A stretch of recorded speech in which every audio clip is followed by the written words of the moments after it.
Sometimes the hardest part of losing everything isn't starting over. It's believing you still have something worth fighting for. Ben Hollis felt that weight as he stood with his 2 kids beside his uncle's forgotten watermill, their belongings, packed into 3 boxes and his bank account showing $47. Everyone told him he was making a mistake. His brother said the old mill was worthless junk. His ex-wife called him irresponsible for bringing the children to a place with no electricity or cell service. But when his daughter found a wooden puzzle box buried under the millstone, and his son discovered strange symbols carved into the beams, Ben started to wonder if his uncle's dying words meant more than anyone realized. The old man had whispered about the mill, remembering what the family had forgotten. What if their greatest treasure had been waiting here all along? Before we jump back in, tell us where you're tuning in from.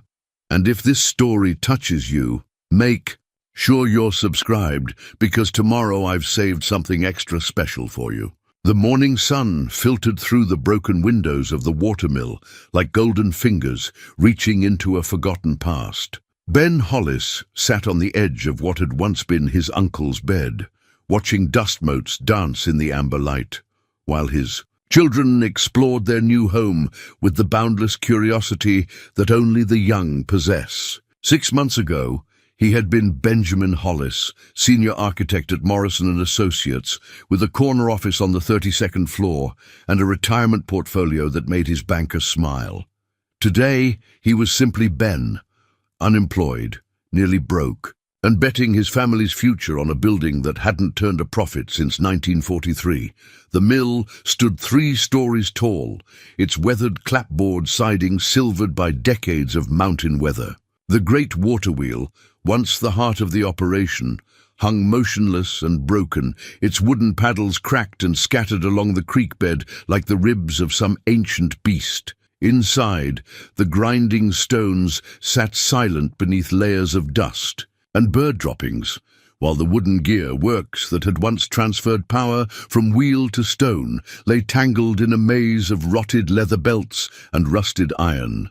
"Dad, look at this!"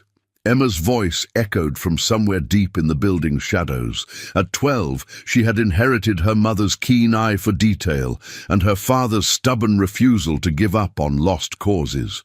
Ben found her crouched beside the main millstone, her small hands tracing patterns in the dust. "What is it, sweetheart?" She pointed to the massive circular stone, easily 4 feet across and worn smooth by a century of grain. "There's something carved underneath. Help me look." Ben knelt beside his daughter, brushing away decades of accumulated debris. The stone wasn't sitting flush against its base. There was a gap, just wide enough to slip a hand through. Together, they worked to clear the space, and Ben's fingers found the edge of something metallic. "Jake!" Emma called to her younger brother. "Come help us move this stone." Jake appeared from the upper floors, his 10-year-old frame already showing signs of the height that ran in the Hollis bloodline. His hair was the same sandy brown as his father's, but his eyes held a spark of adventure that reminded Ben of his own childhood summers spent exploring these very woods with Uncle Theodore. "What are we doing?" Jake asked, sliding down the wooden banister with practiced ease. "Treasure hunting," Emma said, with the matter-of-fact tone she used when stating obvious truths. The 3 of them worked together, using a length of iron pipe as a lever to shift the massive stone. Beneath it, wrapped in oiled leather and sealed inside a metal box, they found their first real clue, a circular disc of carved stone about the size of a dinner plate, with intricate markings that seemed to point in different directions. Ben lifted the disc carefully, feeling its weight. Solid granite, carved with symbols that looked almost like a compass rose, but with additional markings he couldn't identify. Along the rim, barely visible beneath the accumulated dirt, someone had carved words in what looked like his great-grandfather's careful script. "True north points to what matters most." "It's beautiful," Emma whispered, running her fingers over the carved symbols. "What do you think it means?" Before Ben could answer, the sound of car doors slamming echoed from the gravel drive outside. Through the mill's front windows, he could see his brother Mark's expensive sedan, parked beside their battered Honda, and his sister Claire climbing out of her equally impressive BMW. "Company," Ben said quietly, sliding the stone disc into an old grain sack. "Remember, we're just cleaning up the mill, nothing more." The children nodded solemnly. They had heard enough family arguments over the past 6 months to understand that Uncle Theodore's mill was a source of controversy, not celebration. Mark Hollis entered the mill like a man surveying a crime scene, his Italian leather shoes picking carefully across the dusty floorboards. At 45, he had maintained the same careful grooming and expensive taste that had made him successful in real estate development. Claire followed close behind, her designer clothes and perfect makeup looking absurdly out of place in the rustic surroundings. "Ben," Mark said, his voice carrying the patient tone one might use with a child. "We need to talk." "Hello to you too, Mark." "Claire." Ben stood slowly, brushing dust from his hands. "Kids, why don't you go explore the creek? Stay where I can see you." Emma and Jake exchanged a look but obeyed, slipping out through the mills. Back door toward the sound of running water. Ben waited until their voices faded before turning back to his siblings. "Let me guess," he said. "You're here to tell me what a mistake I'm making." Claire stepped forward, her expression a mixture of concern and frustration. "Ben, look around you. Really look. This place is falling apart. There's no electricity, no proper plumbing, no cell service. You're living like it's 1920. The kids need stability," Mark added. "They need to be in a real house, in a real school district with real opportunities, not camping out in some fantasy about bringing a dead mill back to life." Ben walked to one of the windows and looked out at Emma and Jake, who were skipping stones across the mill pond. The afternoon light caught Emma's hair as she laughed at something her brother said, and for a moment Ben saw not 2 children displaced by their father's failures, but 2 kids discovering the magic of a place untouched by strip malls and traffic lights. "They're happy here," he said quietly. "They're children," Claire replied. "They don't understand the consequences of your decisions, but Sarah does." The mention of his ex-wife's name made Ben's shoulders tighten. Sarah had been supportive during the first month after he lost his job, patient during the second month when the severance pay ran out, and increasingly critical during the third month when he turned down what she considered perfectly good opportunities, because they would have meant relocating far from the kids. By the 4th month, when he inherited the mill and announced his intention to move there, she had stopped being supportive altogether. "Sarah's threatened to file for full custody," Mark continued. "She says you're not providing a stable environment." "I'm providing them something more important than stability," Ben said, turning back to face his siblings. "I'm giving them a chance to be part of something bigger than themselves." "Bigger than what?" Claire's voice rose. "This pile of rotting wood?" "Ben, be realistic. Uncle Theodore left you this place because nobody else wanted it. It's been losing money for decades. The machinery is broken. The building needs $100,000 in repairs, and even if you could fix it, nobody mills grain by water wheel anymore." Ben reached into the grain sack and pulled out the stone disc, holding it up to catch the light. "What if there's more to this place than just the mill?" Mark stared at the carved stone, his expression shifting from impatience to curiosity. "What is that?" "I'm not sure yet. But Uncle Theodore didn't leave me this place because nobody else wanted it. He left it to me because he knew I'd look deeper than the surface." Claire reached for the disc, but Ben pulled it back. "Theodore was an old man who lived alone too long," she said. "Whatever games he was playing, whatever stories he told himself to make this place seem special, they died with him." "Maybe," Ben said. "Or maybe he knew something we don't." Mark checked his expensive watch, a gesture that had annoyed Ben since they were children. "We don't have time for treasure hunt fantasies, Ben. The real estate market is strong right now. I could have this place sold within a month. Even as a teardown, the land alone would bring you enough to get back on your feet properly. And then what? I take that money, rent some apartment in a subdivision somewhere, and spend the next 10 years building someone else's dream while my kids grow up thinking their family history doesn't matter?" Their family history is what you make it, Claire said gently. Not some romantic notion about a building that's been dead longer than they've been alive. Ben looked down at the stone disc in his hands, feeling its weight and the texture of the carved symbols beneath his thumbs. Uncle Theodore had been many things, eccentric, stubborn, fiercely independent, but he had never been a man given to fantasies. If he had left clues, if he had hidden this disc beneath the millstone with a message about true north pointing to what mattered most, then there was a reason. I need more time, Ben said finally. Mark sighed. How much time? Give me the summer. 3 months. If I can't prove this place is worth saving by September, I'll consider selling. Claire and Mark exchanged a look, the kind of silent communication that siblings develop over decades of shared experience. 3 months, Mark agreed. But Ben, if you're going to do this, really do it. Don't just camp out here playing house. If this place has a future, show us what it is. After his siblings left, Ben sat on the mill's front steps and watched the sun sink toward the western mountains. The stone disc rested in his lap, its symbols mysterious but somehow familiar, like a half-remembered song from childhood. Emma and Jake emerged from the woods, carrying armloads of interesting stones and pieces of driftwood, their faces bright with the kind of joy that came from a day spent exploring. Find anything good? Ben asked as they approached. The creek goes way back into the woods, Jake reported. There's old stone walls back there, and what looks like the foundation of another building. Emma sat beside her father, studying the disc in his lap. I've been thinking about those symbols, she said. They look like the ones carved into the support beams upstairs. Ben looked up sharply. What support beams? Come on, Emma said, taking his hand. I'll show you. They climbed the narrow stairs to the mill's second floor, where the old grain storage bins stood empty beneath the peaked roof. Emma led them to the far corner, where a massive oak beam supported the structure's weight. Carved into the wood, almost hidden by shadows and dust, were symbols that matched those on the stone disc, circles, arrows, and marks that looked like they might be letters in some kind of code.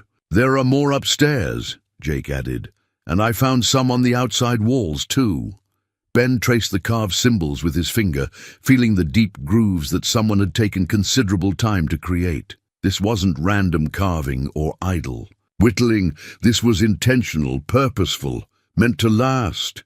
It's like a puzzle, Emma said thoughtfully, like someone was leaving us a message. As darkness settled over the mill and the children prepared for their first night without electricity, a grand adventure involving flashlights and sleeping bags, Ben sat by the window and studied the stone disc in the pale moonlight. Uncle Theodore's words came back to him, spoken during their last conversation in the hospital. The mill remembers what we've forgotten, Benjamin. It holds more than grain and water. It holds the dreams your great-grandfather built into those stones, and beams, dreams that are still waiting for the right person to understand them. At the time, Ben had dismissed the words as the rambling of an old man facing the end. But now, with the disc heavy in his hands and his children's laughter echoing from their makeshift beds, he began to wonder if Uncle Theodore had been trying to tell him something far more important than he had realized. The mill's water wheel creaked in the night breeze, and for just a moment, Ben could almost imagine it turning again. 3 days into their stay at the mill, Ben discovered that Uncle Theodore had been far more secretive than anyone in the family had realized. It happened by accident, the way most important discoveries do. While Jake was chasing an escaped flashlight beam across the ceiling of the mill's upper storage area, the light revealed a section of roof beam that looked different from the others. "Dad," Jake called down. "There's something weird up here." Ben climbed the ladder to the mill's highest level, a cramped space beneath the peaked roof where generations of Hollis millers had stored grain during harvest season. Jake was pointing at a beam that appeared to have been hollowed out, with a wooden panel carefully fitted to conceal the opening. "It's like a secret hiding place," Jake whispered, his eyes bright with excitement. Ben worked the panel free, with His pocket knife, and inside the hollow beam, wrapped in the same oiled leather they had found around the stone disc, was a leather-bound journal. The cover was embossed with the initials T.H., Theodore Hollis. And when Ben opened it carefully, he found pages of his uncle's familiar handwriting dating back nearly 40 years.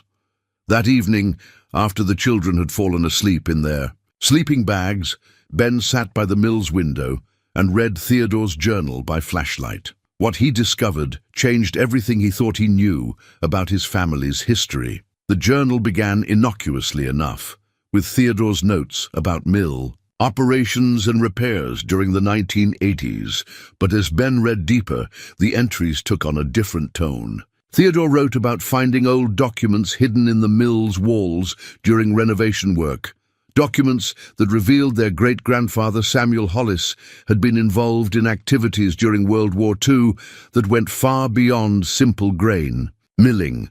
According to Theodore's research, Samuel had used the remote mill as a safe house for resistance fighters and refugees during the war. The mill's location, tucked deep in the woods with multiple escape routes through the mountain trails, had made it perfect for clandestine operations.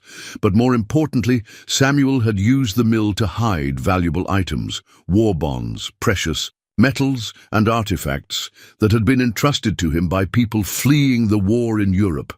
Theodore's journal contained detailed maps of the mill property, with X marks indicating locations where Samuel had buried or hidden these treasures. Some of the hiding places had been discovered and emptied over the years, but according to Theodore's calculations, the majority remained untouched. The most significant cache, according to his research, was hidden somewhere in the mill's foundation itself, protected by a series of puzzles that Samuel had built into the building's very structure. "I've spent 40 years looking for the key to Samuel's final puzzle," Theodore had written in one of his last entries. The stone disc beneath. The millstone was just the beginning.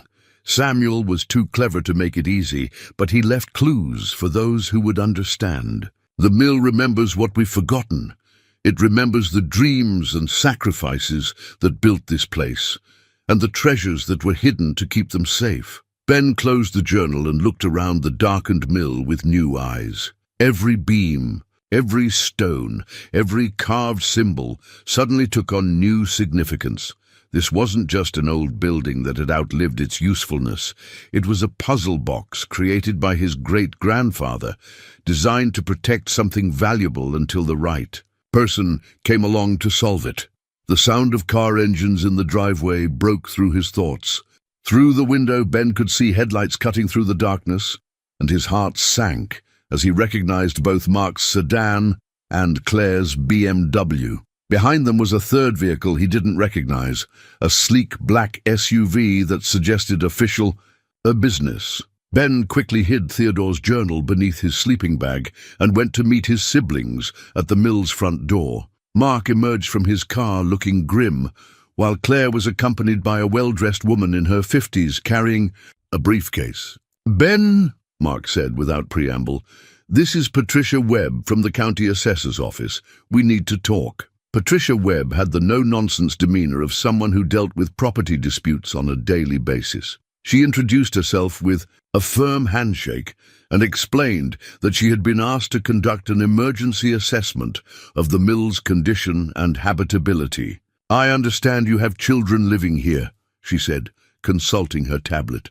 "The county has received complaints about unsafe living conditions." Ben's jaw tightened. He didn't need to ask who had filed the complaints. "The mill is structurally sound," he said. "We're making improvements every day." "I'm sure you are," Patricia replied diplomatically. "But my job is to ensure that children are living in environments that meet basic safety and health standards. I'll need to conduct a full inspection." For the next hour, Patricia Webb documented every crack in the walls, every loose floorboard, every area where the building showed its age. She noted the lack of reliable electricity, the antiquated plumbing, and the absence of modern safety features like smoke detectors and carbon monoxide alarms. Emma and Jake, awakened by the activity, stood quietly in the corner watching strangers evaluate their new home. Mr. Hollis, Patricia said finally, closing her tablet. I appreciate what you're trying to do here, but I have to recommend that the children be relocated to more suitable accommodations until significant improvements are made. How much time do I have? Ben asked, his voice carefully controlled. I'll file my report tomorrow. You'll have 30 days to address the major safety concerns, 60 days for the structural issues. If adequate progress isn't made... She didn't need to finish the sentence. After Patricia Webb left, Mark and Claire remained in the mill's main room. The tension was thick enough to cut with a knife. Sarah called us, Claire said quietly. She's filing for emergency custody tomorrow morning. Ben felt the words hit him like a physical blow. On what grounds? Child endangerment, Mark replied. She's arguing that you're putting Emma and Jake at risk by bringing them to an unsuitable living environment. This is their heritage, Ben said, his voice rising. This place has been in our family for 5 generations. Heritage doesn't keep children warm at night, Claire shot back. Heritage doesn't provide proper schooling or medical care or any of the things kids actually need. Emma stepped forward, her young face set with determination that reminded Ben powerfully of her grandfather. We want to stay here, she said firmly. This is our home now. Sweetheart, Claire began, but Emma cut her off. You don't understand, Emma continued. There's something special about this place. Dad's great-grandfather left clues everywhere. We're solving puzzles that have been waiting almost 100 years for someone to figure them out. Mark looked at Ben with exasperation. You've got them believing in fairy tales. They're not fairy tales, Jake said, speaking up for the first time. Show them the journal, Dad. Ben hesitated for a long moment, then retrieved Theodore's journal from beneath his sleeping bag. He handed it to Mark without a word. Mark read the first few pages, his expression shifting from skepticism to surprise to something approaching wonder. He passed the journal to Claire, who read with growing amazement. Is this real? Claire asked. Finally. Theodore spent 40 years researching it, Ben said. Every detail is documented. Even if it's true, Mark said slowly. Even if Samuel did hide things here during the war, that was 80 years ago. Someone else has probably found it all by now. Ben walked to the grain sack where he had hidden the stone disc and pulled it out, holding it up to catch the flashlight's beam. Theodore found this beneath the millstone. It was sealed in a metal box, exactly where Samuel left it. If he hid one thing that survived 80 years, he could have hidden others. Claire studied the disc as carved symbols. What does it mean? I don't know yet, Ben admitted. But I think it's the first piece of a larger puzzle, and I think Emma and Jake might be better at solving it than any of us. Mark was quiet for a long time, studying his brother's face in the dim light. You really believe this, don't you? You think there's actually treasure hidden here? I think our great-grandfather was a man who understood that some things are worth protecting, Ben said, and I think he built those protections into this place in ways we're only beginning to understand. Ben, Claire said gently, even if you're right, even if there is something valuable hidden here, you've got 30 days to make this place livable. Can you do that and search for treasure at the same time? Ben looked at his children, who were watching him with complete faith that he would find a way to make everything work out. Emma still held the stone disc, turning it over in her hands as if memorizing every carved symbol.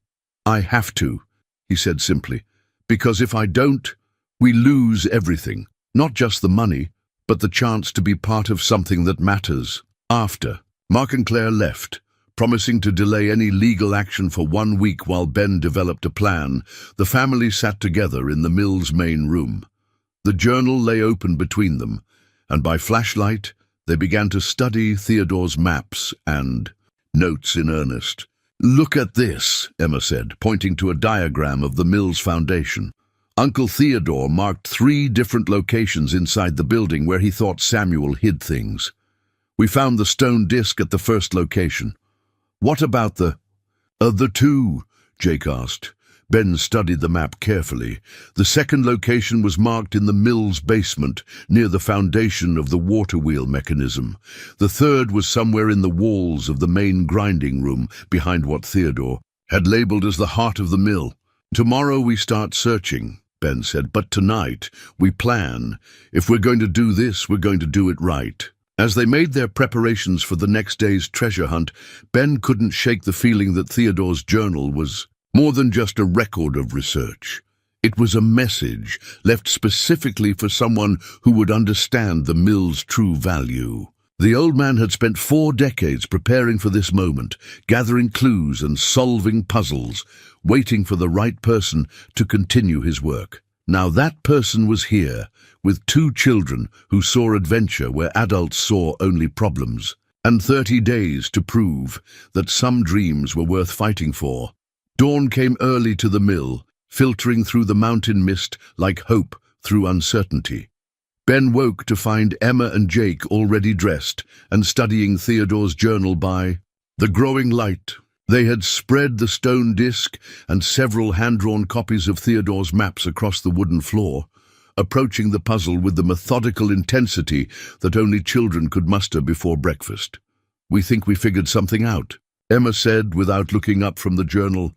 "The symbols on the stone disc match markings that Uncle Theodore found in other places around the mill." Jake pointed to a page where Theodore had sketched various symbols found carved into different parts of the building.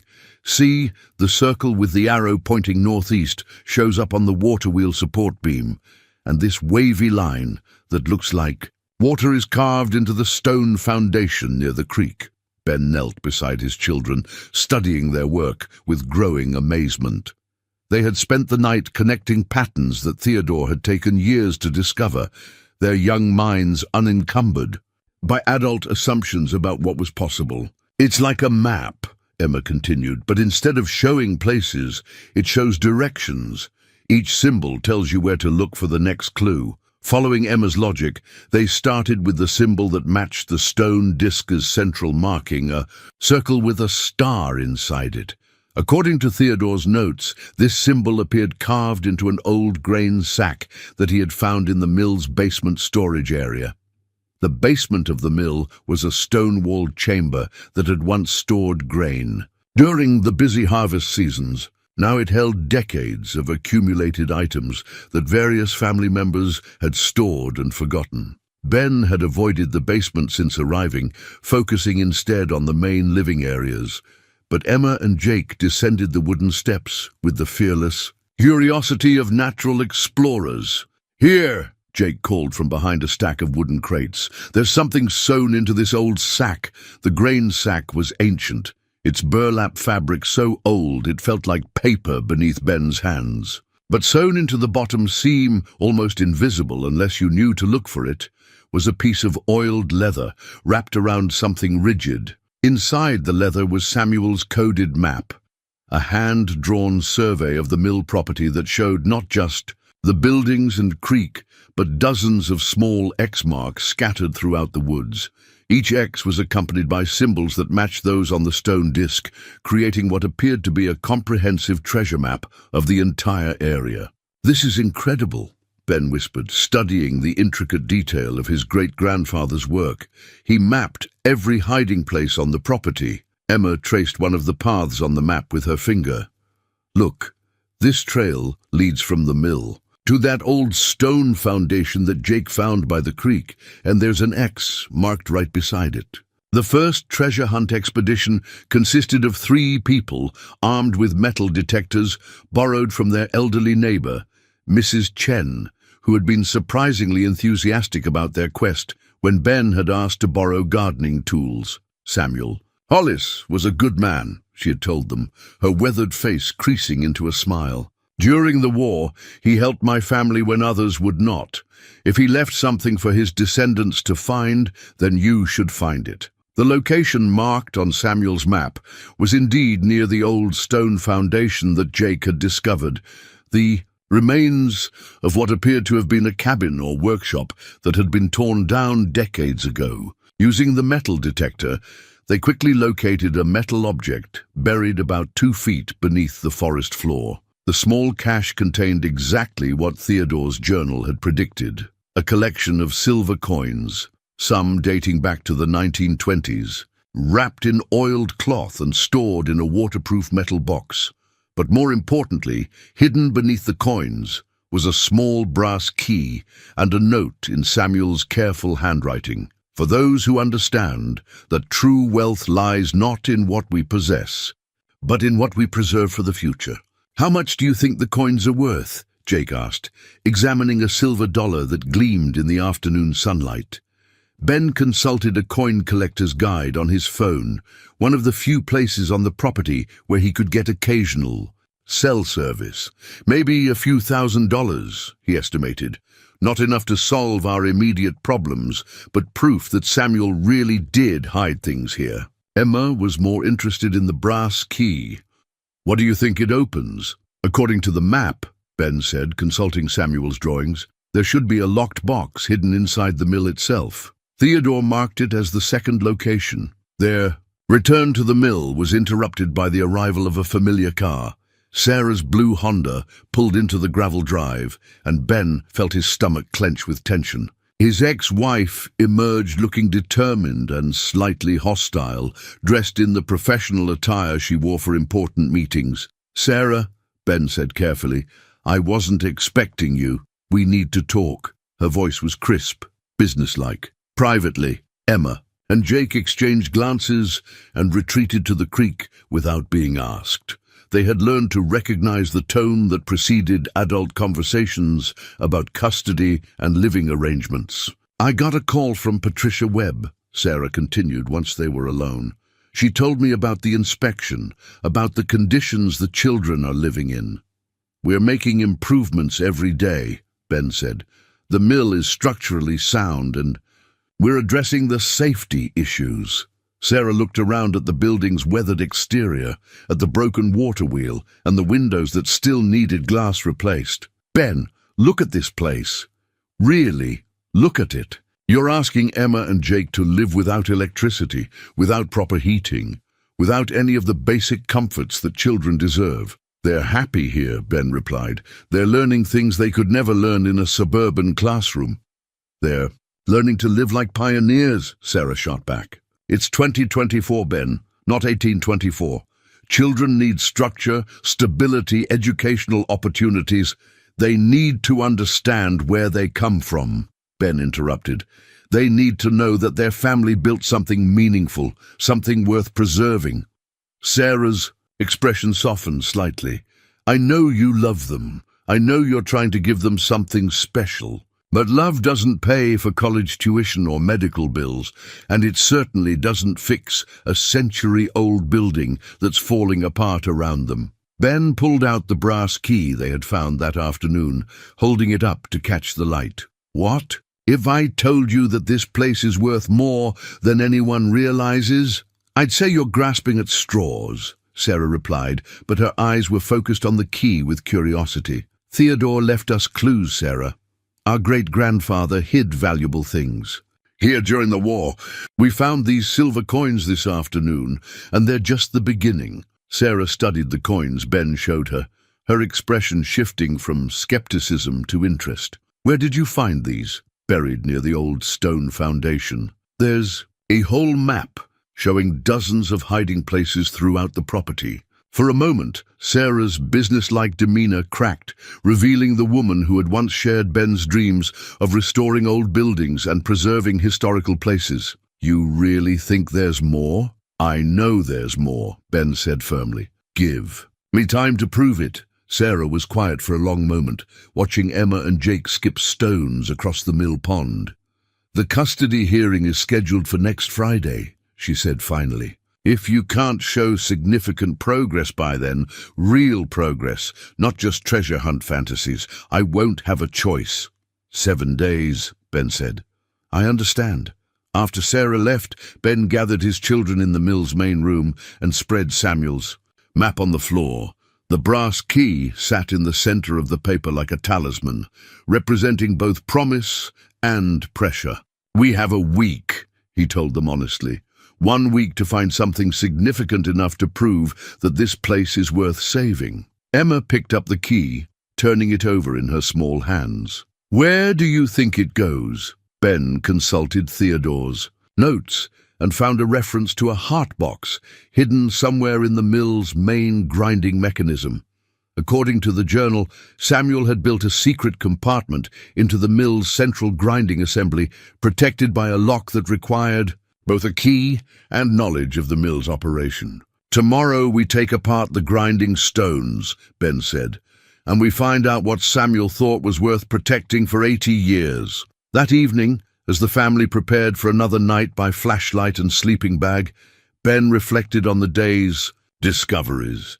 The silver coins had been encouraging, proof that Theodore's research was accurate. But more importantly, he had seen something in Sarah's eyes when she looked at the coins and the key, a flicker of the old excitement they had once shared when they discovered beautiful things hidden in unlikely places. Maybe, if they could find Samuel's heart box, if they could prove that the mill held treasures worth preserving, Sarah would remember why she had fallen in love with him in the first place. Not just with him, but with the idea that some things were worth fighting for, even when the odds seemed impossible. As sleep finally claimed the mill, the brass key rested on the windowsill, catching moonlight like a promise waiting to be fulfilled. Mrs. Chen arrived at the mill the next morning, carrying a thermos of coffee and a leather satchel that looked as old as the building itself. At 78, she moved with the careful precision of someone who had learned to navigate the world through observation and patience. Her silver hair pulled back in a neat bun, and her dark eyes bright with memories. "You remind me of your great-grandfather," she told Ben, as she settled into one of the mill's old wooden chairs. Samuel had that same look when he was working on something important, determined but thoughtful, like he was solving a puzzle that only he could see. Emma and Jake gathered around Mrs. Chen with the eager attention that children reserved for adults who treated them as equals. She opened her satchel and withdrew a collection of old photographs, spreading them across the mill's main table. "I brought these to show you what this place looked like during the war," she said. "My father took these pictures in 1943, when I was just a little girl." The photographs revealed a mill that bore little resemblance to the weathered building they now called home. In the black and white images, the water wheel turned steadily, the building's siding was fresh and white, and smoke rose from the chimney. But what caught Ben's attention were the people in the photographs. Men and women who clearly weren't local farmers, their clothing and bearing suggesting they had come from far away. "Who are these people?" Ben asked, studying a photo that showed Samuel Hollis standing with a group of well-dressed strangers beside the mill pond. Mrs. Chen's expression grew thoughtful. "Refugees," she said quietly. "People who had lost everything in the war and were trying to start over. Samuel helped them, gave them work at the mill while they figured out where to go next." She pointed to a woman in an elegant coat who stood slightly apart from the others. "That's Anna Kowalski. She was Polish, I think, or maybe Czech. She stayed here for almost 6 months, helping Samuel with the mill's bookkeeping. My father always said she was running from something terrible." "What happened to her?" Emma asked. "She disappeared one day," Mrs. Chen replied. "Just packed her things and left. But before she went, she gave Samuel something, a small wooden box that she said contained her family's most precious possessions. She asked him to keep it safe until she could return for it." Ben felt his pulse quicken. "Did she ever come back?" "No," Mrs. Chen said sadly. "We never saw her again. But Samuel kept that box for the rest of his life. He told my father that someday someone from Anna's family would come looking for it, and he wanted to make sure it was still here." Jake was examining another photograph, this one showing the mill's grinding stones in operation. "Mrs. Chen, do you know anything about a secret compartment in the grinding mechanism?" The elderly woman's eyes widened with surprise. "How could you possibly know about that?" Ben exchanged glances with his children. "Uncle Theodore left us some research notes." Mrs. Chen chuckled, shaking her head. "Theodore always was too curious." For his own good. Yes, there was a hidden compartment. Samuel built it himself during the war, said it was for keeping important documents safe from fire or theft, but I haven't thought about it in 40 years. She led them to the mill's central grinding assembly, where two massive circular stones sat one atop the other. The upper stone, called the runner, was designed to rotate against the lower stone, called the bedstone, grinding grain between them. Mrs. Chen ran her weathered hands over the stone surfaces, feeling for something only she remembered. "Here," she said finally, pressing against a section of the bedstone that looked identical to every other section. "There's a hidden latch, but you need to know the sequence." Following Mrs. Chen's guidance, Ben pressed a series of points on the stone surface in a specific pattern, a sequence that corresponded to the symbols carved on the stone disc they had found beneath the millstone. When the final symbol was pressed, a section of the bedstone clicked open like a door, revealing a compartment lined with oiled wood. Inside was Anna Kowalski's wooden box, exactly as Mrs. Chen had described, along with several other items that Samuel had deemed worth protecting. The box itself was a work of art, intricate Polish wood carving depicting scenes of harvest and celebration, with brass hinges that still moved smoothly after 8 decades. But when Ben opened the box with the brass key they had found the day before, what they discovered inside took his breath away. Nestled in red velvet were pieces of jewelry that even his untrained eye recognized as extraordinary. A necklace of diamonds and sapphires, matching earrings, and a brooch set with what appeared to be a flawless emerald the size of a robin's egg. "My goodness," Mrs. Chen whispered, her hand flying to her throat. "Anna never told us she was carrying such valuable things." Emma carefully lifted the necklace, watching how the diamonds caught and reflected the morning light streaming through the mill's windows. "It's beautiful. Do you think her family is still looking for it?" "I don't know," Ben said honestly, "but I think we have a responsibility to find out." Beneath the jewelry, wrapped in tissue paper that had somehow survived the decades, was a document written in what appeared to be Polish, along with a smaller paper in English. The English document was a letter dated September 15, 1943, written in a woman's careful script, "To whoever finds this collection. These items belong to my family for 7 generations, passed from mother to daughter as symbols of our heritage and prosperity. I entrust them to Samuel Hollis, a good man who has shown kindness to strangers, with the hope that someday they will find their way back to my family. If that is not possible, I pray they will bring good fortune to whoever discovers them. The larger stones are genuine, appraised in Warsaw at 50,000 zloty in 1939. Use this knowledge wisely. Anna Kowalski." The significance of the discovery was overwhelming. Not only had they found jewelry that could be worth hundreds of thousands of dollars in today's market, but they had also uncovered a piece of history, a refugee's desperate attempt to preserve her family's legacy in the face of unimaginable loss. "We need to research this," Ben said, carefully rewrapping the jewelry. "Find out if Anna Kowalski had surviving family members. See if we can return these items to their rightful owners." "And if there are no surviving family members?" Jake asked. Mrs. Chen smiled at the boy's practical question. "Then Anna's wish was that they bring good fortune to whoever found them. Sometimes the universe has its own way of making sure things end up where they need to be." Their discussion was interrupted by the sound of a car engine outside. Through the mill's front window, Ben could see an official-looking sedan pulling into the gravel drive, followed by Sarah's Honda. "Trouble?" Mrs. Chen asked, noting Ben's tense expression. "Probably," Ben replied, quickly hiding Anna's box in the grain sack with their other discoveries. "Kids, why don't you show Mrs. Chen the symbol carvings upstairs?" Emma and Jake understood, immediately leading their elderly friend toward the mill's upper levels while Ben went to meet his unexpected visitors. Sarah emerged from her car looking grim, accompanied by a man in an expensive suit who carried himself with the authority of someone accustomed to being obeyed. "Ben," Sarah said without preamble, "this is James Morrison, my attorney. We need to discuss the custody situation. Morrison stepped forward with a polite but cold smile. Mr. Hollis, I've been retained to represent Mrs. Hollis's interests in ensuring that Emma and Jake are provided with appropriate living conditions. I understand. You've been given 30 days to make improvements to this property. That's correct, Ben replied evenly.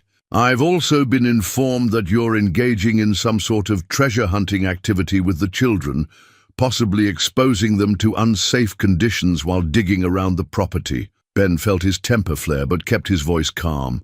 These children are perfectly safe. We're exploring their family heritage.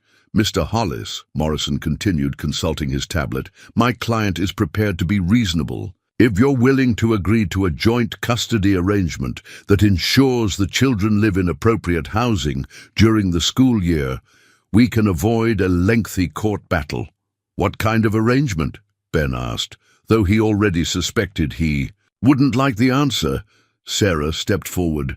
The children would live with me during the week, attend proper schools, have access to medical care and educational opportunities. You could have them on weekends and holidays once you've made this place habitable for short visits.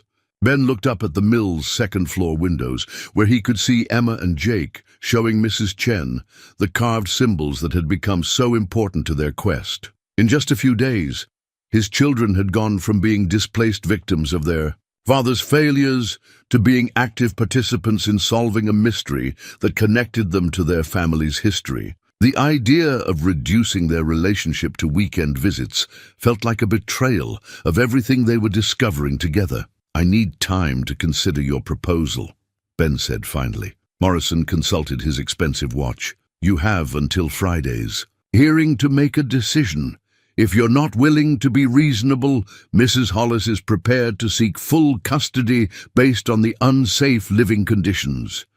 After the lawyer and Sarah left, Mrs. Chen descended from the mill's upper level with Emma and Jake close behind. The elderly woman's expression was thoughtful, as if she had been considering something important while examining the symbol carvings. Those symbols upstairs, she said to Ben, they're not just random markings. They tell a story, like a book written in wood and stone. What kind of story? Ben asked. Mrs. Chen settled back into her chair, her eyes distant with memory. During the war, Samuel developed a system for communicating with the people he was helping. Different symbols meant different things. Safe house, danger, meeting, in place, treasure, location. It was like a secret code that only he and his most trusted friends understood.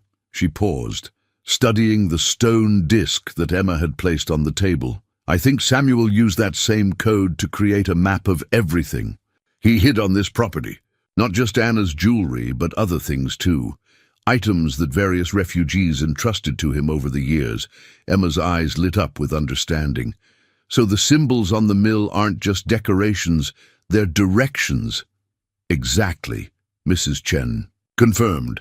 And if I'm right, you've only found the beginning of what Samuel left for your family to discover. As the afternoon sun slanted through the mill's windows, Ben realized that they had stumbled onto something far more significant than a simple treasure hunt. They were uncovering a hidden chapter of their family's history, a story of courage and compassion that had been waiting 8 decades for the right people to tell it.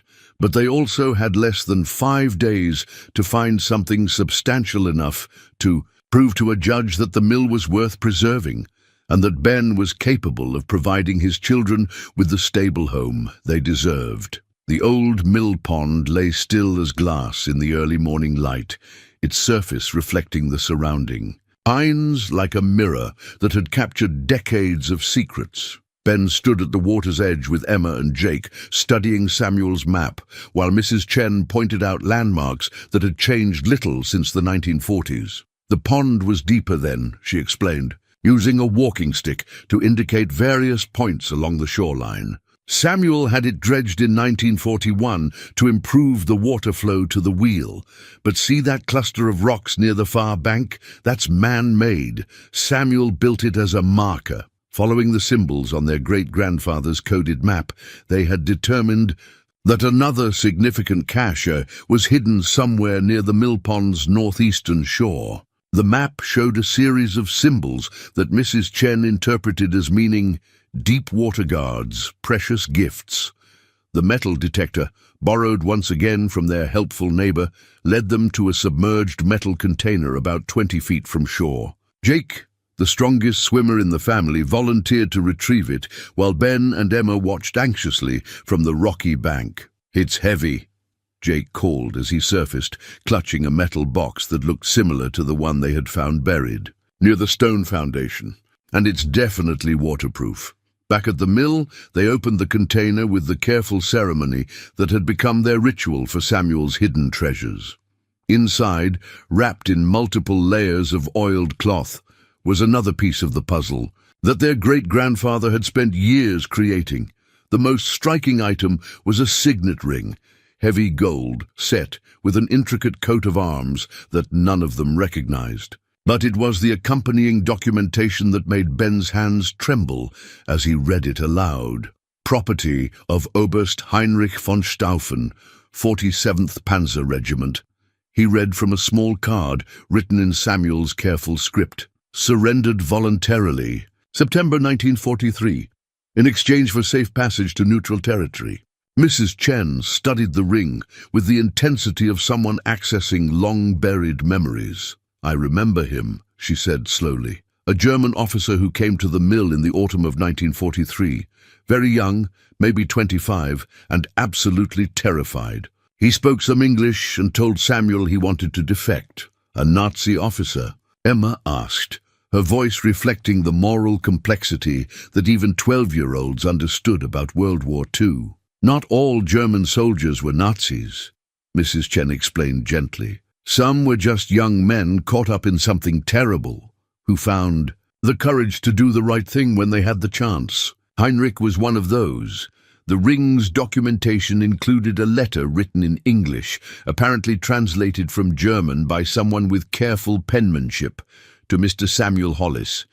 "I entrust this ring to your care as payment for the assistance you have provided.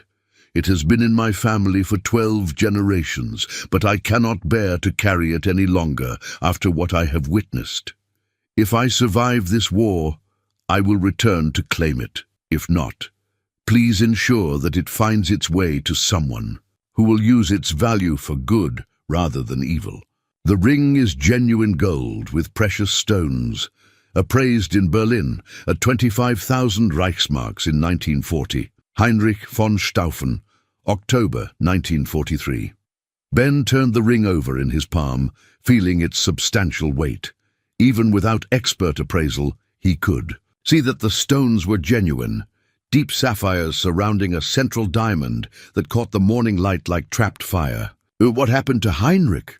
Jake asked. Mrs. Chen's expression grew sad. "He stayed at the mill for 3 weeks, helping with repairs while Samuel arranged for him to reach Canada. The last time I saw him, he was walking into the woods with a guide who would take him north to the border. Samuel never mentioned whether he made it safely." The discovery of Heinrich's ring represented more than just another valuable treasure. It was evidence of Samuel's role in helping people escape the horrors of war, regardless of which side they had originally been on. Ben began to understand that his great-grandfather hadn't been motivated by profit or even by patriotism, but by a simple belief that human decency transcended national boundaries. Their contemplation of Heinrich's story was interrupted by the sound of vehicles approaching. The mill. Through the windows, Ben could see not just one car, but 3.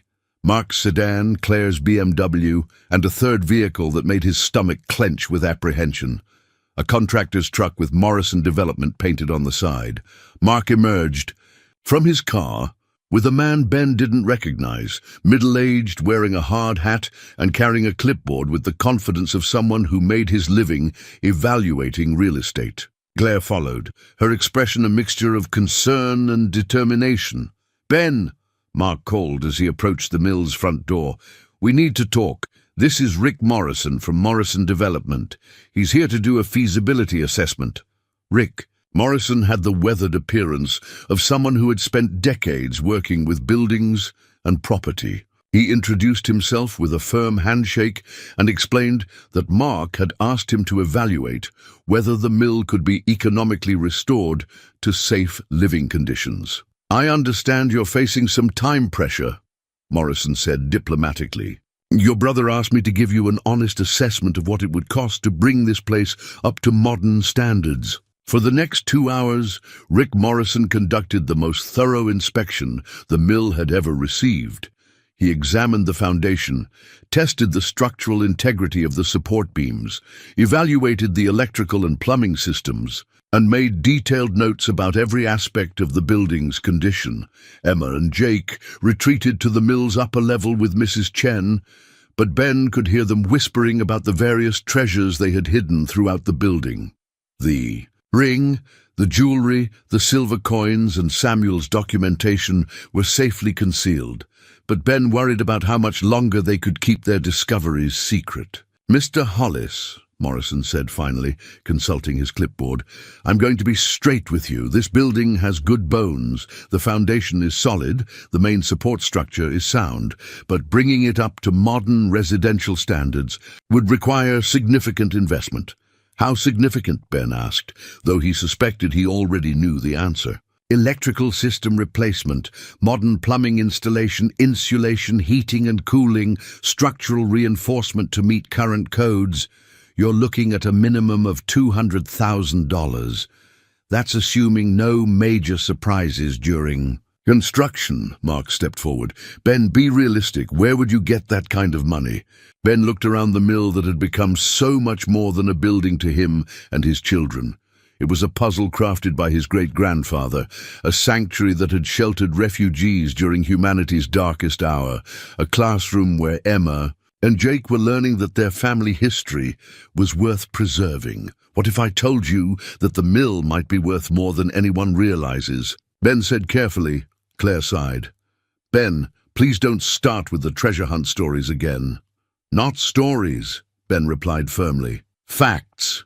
He retrieved Heinrich's ring from its hiding place and held it up to catch the afternoon light. The sapphires and diamonds seemed to glow with their own internal fire, and Rick Morrison's experienced eyes immediately recognized genuine stones when he saw them. "Where did you find this?" Morrison asked, his tone shifting from polite professionalism to genuine interest. "Hidden in a waterproof container near the mill pond.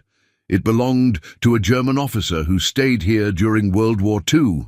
Mark reached for the ring, examining it with growing amazement. "This is real, isn't it?" "According to the documentation, it was appraised at 25,000 Reichsmarks in 1940, Ben replied. "I don't know what that would be worth today, but a lot," Rick Morrison interrupted. "Depending on the quality of the stones, a ring like this could be worth anywhere from $50,000 to several $100,000 in today's market." Claire stared at her brother with a mixture of disbelief and dawning recognition. "You've actually been finding treasure. We've been uncovering family history," Ben corrected. "Our great-grandfather helped refugees during the war, and some of them entrusted him with their most precious possessions. We're finding those items now, 80 years later." Mark was examining Samuel's coded map, his real estate developers, mind quickly grasping the implications of the various X marks scattered across the property. "How many more locations are there?" "Dozens," Ben admitted. "We've only searched 3 so far." Rick Morrison studied the map with professional interest. "Mr. Hollis, if even a fraction of these locations contain items of significant value, you might have enough resources to restore the mill and still have substantial assets remaining." "But," Claire said slowly, "that would mean Ben was right. About the mill being worth preserving, about there being something special here." Mrs. Chen descended from the upper level with Emma and Jake, her elderly face creased with the satisfied smile of someone who had just witnessed a long-overdue revelation. "Your great-grandfather was a patient man," she told Mark and Claire. "He knew that someday the right person would come along to understand what he had built here. He just had to wait 80 years for that person to arrive." As the afternoon sun began to set behind the mountains, Ben realized that the dynamic of his family's relationship to the mill had fundamentally shifted. What had begun as his siblings' attempt to force him to face reality had instead revealed that reality was far more complex than any of them had imagined. But he also knew that finding valuable treasures was only part of the challenge he faced.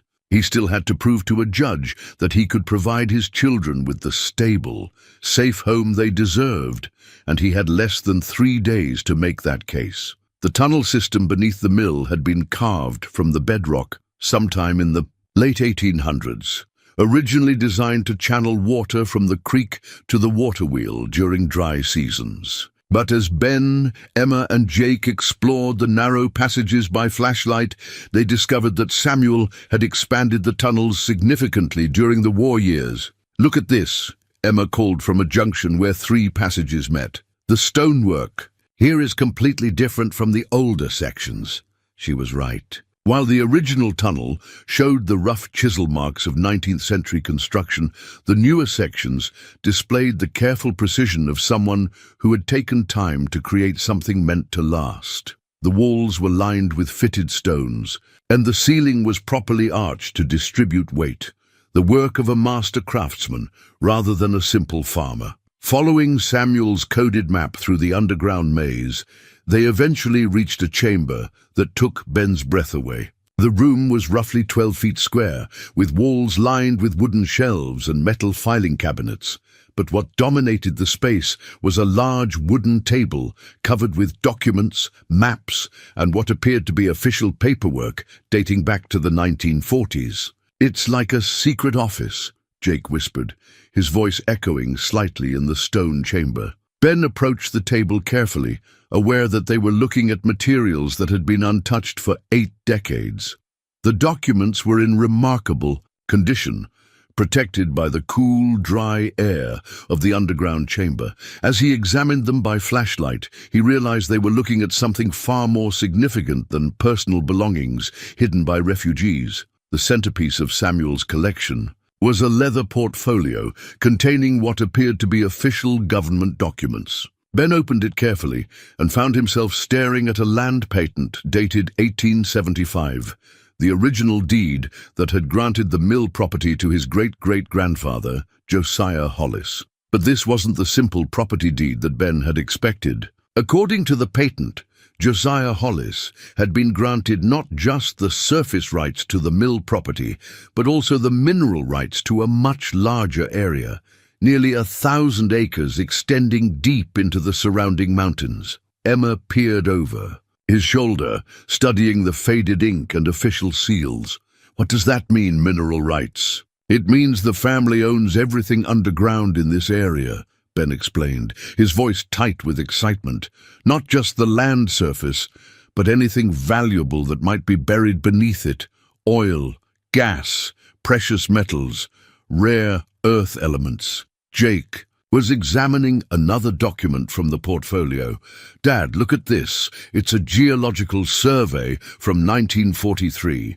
The survey had been commissioned by Samuel himself, apparently as part of his research into the property's true value. The report, prepared by a certified geologist named Dr. Marcus Webb, contained detailed analysis of rock and soil samples taken from various locations throughout the mill's extended territory. Dr. Webb's conclusions were remarkable. The property contained significant deposits of rare earth minerals, particularly elements used in modern electronics and defense applications. The 1943 report estimated the potential value of these deposits at several $million using 1940s pricing and extraction methods. "If this is accurate," Ben said slowly, "and if the mineral rights are still legally valid, then the family owns resources that could be worth—" He stopped, unable to finish the calculation. "In today's market, with modern extraction techniques and the exponentially increased demand for rare earth elements, the mineral rights could be worth tens of millions of dollars." Mrs. Chen had joined them in the underground chamber, climbing down the steep stone steps with the determination of someone who refused to let age limit her curiosity. She examined the land patent with the careful attention of someone who understood the significance of legal documents. "This explains so much," she said thoughtfully. "During the war, Samuel always seemed to have more resources than a simple mill operator should have been able to afford. He helped so many refugees, provided them with money and supplies for their journeys. I always wondered where he got the funds." "You think he was already developing the mineral resources?" Ben asked. "I think he was preparing to," Mrs. Chen replied, pointing to additional documents in the portfolio. "Look at these correspondence files." Samuel was in communication with mining companies throughout the 1940s, negotiating potential development contracts. Emma had discovered another section of the underground chamber, separated from the main area by a heavy wooden door. When Ben opened it, they found themselves in what could only be described as a treasure vault. Metal shelves lined with boxes containing items that various refugees had entrusted to Samuel over the years. Each box was carefully labeled with names, dates, and brief descriptions written in Samuel's precise handwriting. The collection represented a museum of wartime displacement, jewelry, artwork, documents, photographs, and personal items that people had carried as they fled their homelands. But it was the final box on the highest shelf that contained the document that would change everything. Labeled Legal Agreements, Priority, it contained a contract dated October 15, 1944, between Samuel Hollis and Consolidated Mining Corporation of Denver, Colorado. According to the contract, Samuel had negotiated a comprehensive mineral development agreement that granted Consolidated Mining the right to extract rare earth elements from the property in exchange for a royalty payment of 30% of gross revenues. The contract was structured to run for 99 years, with automatic renewal unless specifically terminated by either party. "This contract is still active," Ben said, reading the legal language with growing amazement. "Consolidated Mining has been legally obligated to pay royalties on any minerals extracted from this property for the past 80 years. Mrs. Chen frowned. "But no mining has taken place here. I've lived in this valley my entire life. There's never been any industrial activity on mill property." Ben continued reading, and the answer became clear. According to this clause, Consolidated Mining was required to begin extraction within 10 years of signing or forfeit their rights and pay a penalty equal to projected revenues for the full contract term. Emma was studying a calculator on her phone, trying to work out the numbers. "Dad, what would projected revenues be for a 99-year mining contract?" Ben looked at Dr. Webb's geological survey, at the mineral deposits estimated in the 1940s, and at the current market prices. For rare earth elements that he could access on his phone's limited internet connection, the calculation was staggering. Even using conservative estimates, Consolidated Mining's penalty payment would be in the range of $100 million. "We need a lawyer," Ben said finally. "A really good lawyer who specializes in mineral rights and contract law." Their exploration of the underground chamber was interrupted by voices from above, multiple people moving through the mill, calling their names. Ben recognized Sarah's voice, along with others he couldn't identify. "Down here!" he called, and within minutes they were joined by Sarah, James Morrison, the attorney, Patricia Webb from the county assessor's office, and two other people Ben didn't recognize. A man and woman in professional attire who introduced themselves as representatives from Child Protective Services. "Mr. Hollis," Patricia Webb said, consulting her tablet, "we're here for the follow-up inspection. I understand you've made some progress on the safety issues we identified." Ben looked around the underground chamber, realizing how their current location might appear to child welfare officials. "We were just exploring the property's historical features," he said carefully. "You brought children into an underground, a tunnel system without proper safety equipment?" one of the CPS representatives asked, making notes on his own clipboard. Sarah stepped forward, her expression a mixture of concern and frustration. "Ben, this is exactly what I've been talking about. Emma and Jake are exploring dangerous areas instead of attending proper school, living in a building without reliable electricity or heating, and now you're taking them into underground tunnels that could collapse at any moment. The tunnels are structurally sound, Ben replied. They were built to last, and they've been stable for over a century. That's not the point, James Morrison interjected. The point is that these children need stability, proper education, and safe living conditions, not treasure-hunting adventures that put them at risk. Emma stepped forward, holding the land, patent in her small hands. We found something important, she said, with the serious tone she used when addressing adults about matters she considered significant. Sweetheart, Sarah said gently, whatever you found, it doesn't change the fact that this isn't a safe place for children to live. It's a contract, Jake added, supporting his sister. Dad says it means the family owns really valuable things. Underground. Patricia Webb looked at the document Emma was holding, her expression shifting from bureaucratic patience to professional interest. As a county assessor, she understood property documents, and even a quick glance told her that she was looking at something potentially significant. Mr. Hollis, she said carefully, may I examine this document more closely? Ben handed over the land patent and the mining contract, watching as Patricia Webb and James Morrison studied them with growing amazement. If these documents are authentic, Morrison said slowly, and if the legal obligations outlined in this contract are still binding, then Mr. Hollis may have a much stronger position than any of us realized. Sarah looked confused. What does that mean?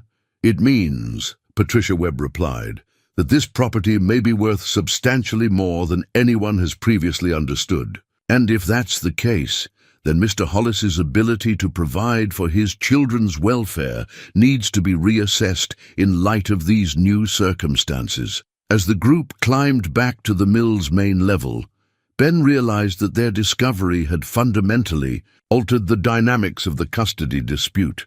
But he also knew that proving the validity of 80-year-old contracts and extracting value from mineral rights would be a complex legal process that could take months or years to resolve. He had less than 2 days until the custody hearing, and his children's future still hung in the balance. The call came at 6 in the morning, jarring Ben awake from the first peaceful sleep he'd had in days. The voice on the other end was crisp, professional, and completely unexpected. Mr. Hollis? This is Margaret Thornton, senior partner at Thornton, Webb & Associates in Denver. I represent Consolidated Mining Corporation. I understand you've discovered some documents related to a 1944 mining contract. Ben sat up in his sleeping bag, instantly alert. How did you know about that? Word travels fast in the mining industry, Mr. Hollis. Patricia Webb, the county assessor, is actually my niece.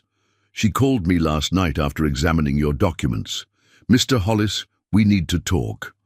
Within 6 hours, Margaret Thornton was sitting in the mill's main room, her expensive suit looking as out of place as everything else about the situation had become. She was a woman in her 60s, with silver hair and the bearing of someone accustomed to negotiating million-dollar deals. Beside her sat a younger man she introduced as David Chen, Mrs. Chen's grandson, and a specialist in mineral rights law. Small world, Mrs. Chen had commented when she learned of the connection. David always was the smartest boy in our family. Margaret Thornton opened her briefcase and withdrew a folder that was clearly marked Confidential, Hollis Property Matter.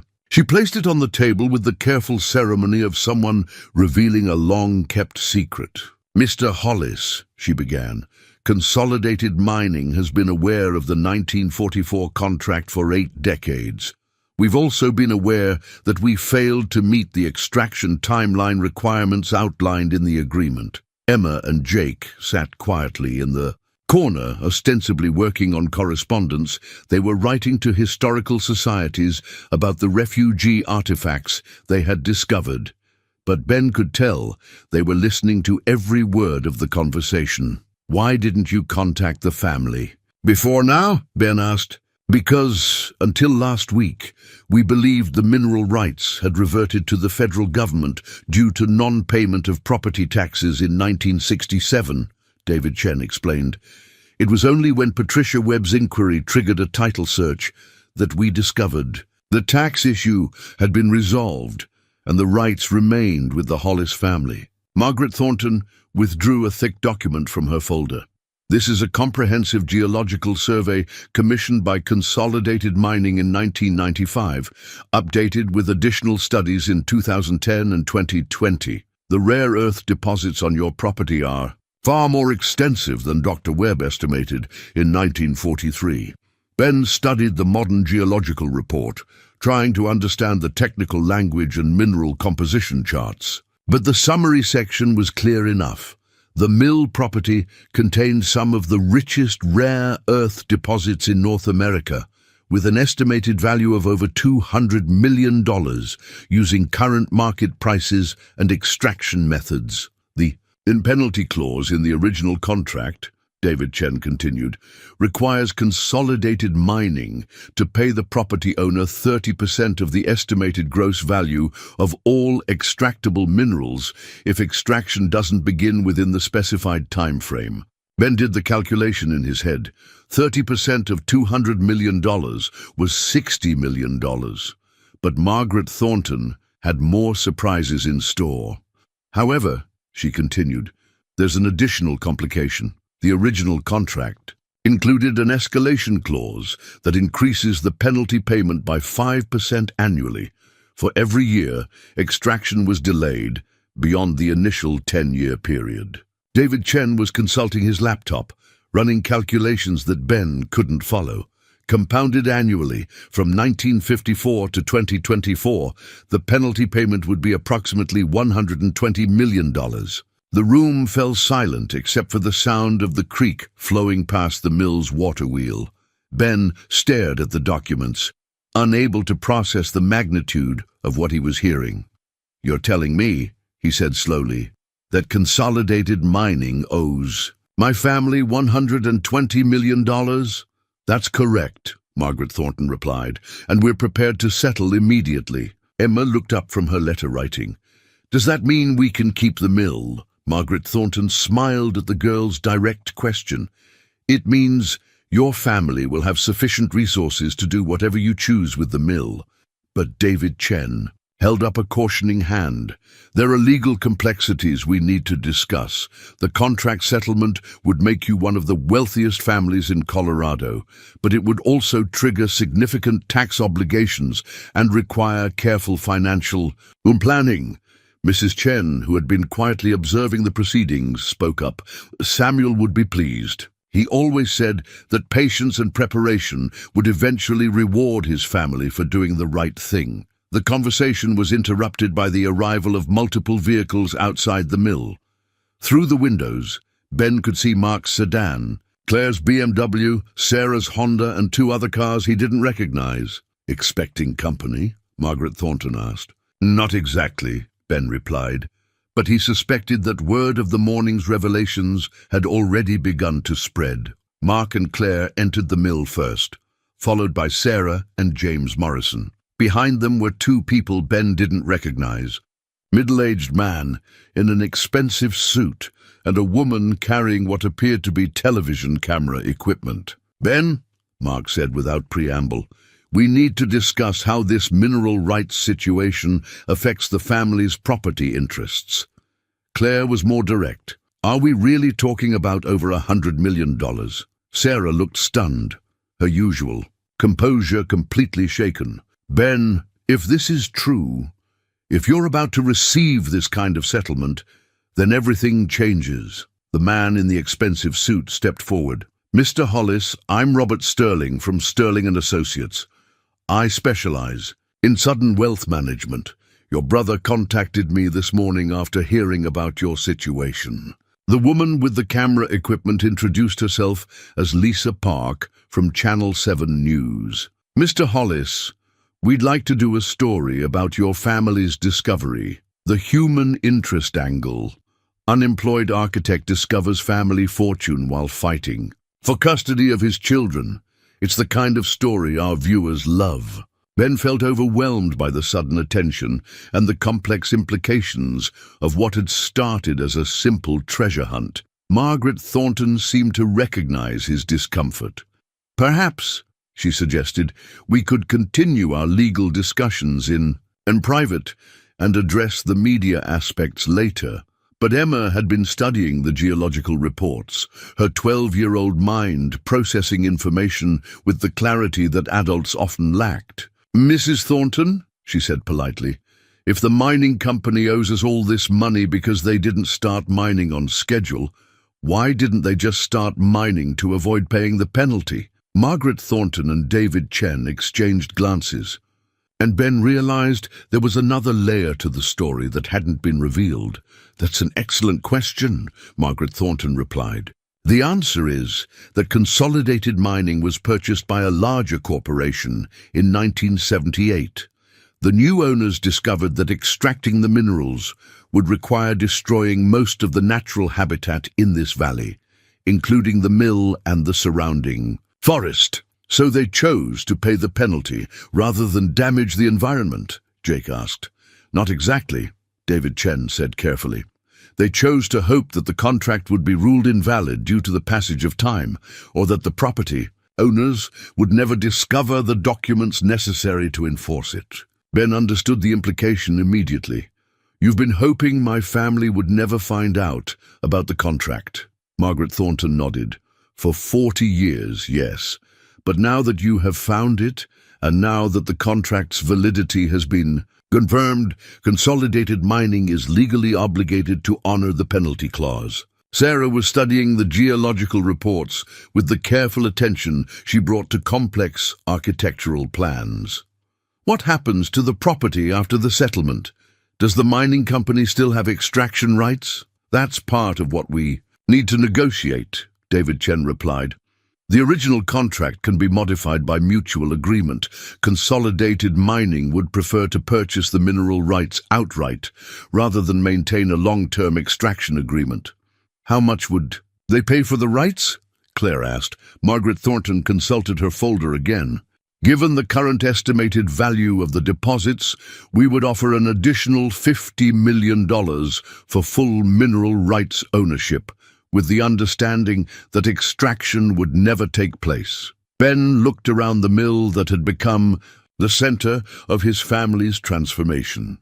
8 days ago, he had been a desperate man with $47 and a building that everyone considered worthless. Now he was sitting in the same building, discussing financial settlements that would make him one of the wealthiest people in Colorado. But more importantly, Emma and Jake were looking at him with the same faith and excitement they had shown from the beginning, not because he was about to become rich, but because their adventure had succeeded in proving that some things really were worth fighting for. "I need time to think about this," Ben said finally. "This is about more than money. This mill has been our family's sanctuary for 5 generations. Samuel used it to help people during the war. Theodore spent 40 years protecting its secrets. I want to make sure that whatever we decide honors what they built here." Margaret Thornton closed her folder and stood to leave. "Take all the time you need, Mr. Hollis, but I should mention that Consolidated Mining would also be willing to fund complete restoration of the mill as a historical site, if that's something the family would be interested in." As the various lawyers, reporters, and financial advisors filed out of the mill, Ben realized that tomorrow's custody hearing had become a completely different matter. Sarah could hardly argue that he was unable to provide a stable home for Emma and Jake when he was about to receive a settlement worth over $100 million, but he also realized that Samuel's greatest treasure hadn't been the mineral rights, or the refugee artifacts, or even the hidden caches of jewelry and coins. The greatest treasure had been the mill itself, a place where a family could come together, solve problems as a team, and discover that their shared history was worth more than any amount of money. The evening before the custody hearing, Ben sat alone in the mill's main room with Samuel's final testament spread before him on the wooden table. The document had been hidden behind the main water wheel's central hub, wrapped in oiled leather and sealed with wax, a testament that had waited 80 years for someone to discover it. Samuel's final words, written in his careful script just months before his death in 1946, revealed the full scope of his vision for the mill and his hopes for future generations of the Hollis family. To my descendants who have found this testament, I have spent the years building something more than a mill. I've created a sanctuary where families can find refuge, where treasures can be protected, and where the values that matter most can be preserved for future generations. The mineral rights, the hidden artifacts, the secret chambers, these are not ends in themselves, but means to ensure that this place will survive and flourish long after I am gone. The water wheel is the heart of everything I have built. When it turns again, when the mill grinds grain as it was meant to do, then my work will be complete. But the wheel cannot turn without water, and water cannot flow without cooperation. The person who inherits this place must understand that its greatest treasure is not what can be taken from it, but what can be built with it. I have hidden one final key in the mechanism of the water wheel itself. This key unlocks not treasure, but responsibility. Use it wisely, and the mill will provide for your family for generations. Use it poorly, and all I have built will crumble like grain between the stones. Emma and Jake had spent the day working with Mrs. Chen and David Chen, who had stayed to help with the restoration project, to repair the water wheel mechanism. The work required patience, precision, and the kind of teamwork that had become natural to the family over their weeks at the mill. "The bearing here is completely seized," Jake reported from inside the wheel's hub, his voice muffled by the wooden framework. "But I think if we can get this central pin loose, the whole mechanism should be able to turn again." Emma was working from the outside, using penetrating oil and careful leverage to free components that had been frozen for decades. "Mrs. Chen, how long has it been since the wheel actually turned?" "Not since Samuel died," the elderly woman replied. "Theodore tried to get it working again in the 1980s, but he could never quite figure out the mechanism. Samuel was very secretive about how everything fit together. Ben was consulting Samuel's technical drawings, comparing them to the actual wheel mechanism. His architectural training helped him understand the engineering, but there were aspects of Samuel's design that seemed unnecessarily complex, as if the water wheel had been built to serve purposes beyond simply grinding grain. "There's a secondary gear system here that I don't understand," Ben said, pointing to a section of the drawings. "It connects to the main grinding mechanism, but it also branches off toward the mill's foundation." David Chen examined the drawings with the eye of someone trained in mechanical systems. "It looks like Samuel designed the water wheel to power more than just the grinding stones. This secondary system appears to operate some kind of hydraulic mechanism beneath the building." The discovery of the hydraulic system explained the final puzzle that Samuel had built into the mill. When the water wheel turned, it didn't just grind grain. It operated a complex system of pumps and lifts that could raise or lower sections of the mill's foundation, revealing hidden chambers and passageways that had remained sealed since the war. He built the mill to be a machine, Ben realized, not just for processing grain, but for protecting secrets. The whole building is designed to transform when the wheel turns. As afternoon turned to evening, the family worked together to free the water wheel's frozen components. It was slow, careful work that required each person to contribute their unique skills. Ben's engineering knowledge, Emma's attention to detail, Jake's ability to work in tight spaces, Mrs. Chen's memory of how things had once operated, and David Chen's understanding of mechanical principles. Sarah arrived at sunset, ostensibly to check on the children before tomorrow's hearing, but clearly curious about the day's restoration work. She found the family gathered around the water wheel mechanism like surgeons performing a delicate operation. "Any progress?" she asked, her tone neutral but her eyes bright with interest. "We're close," Ben replied without looking up from the bearing assembly he was working on.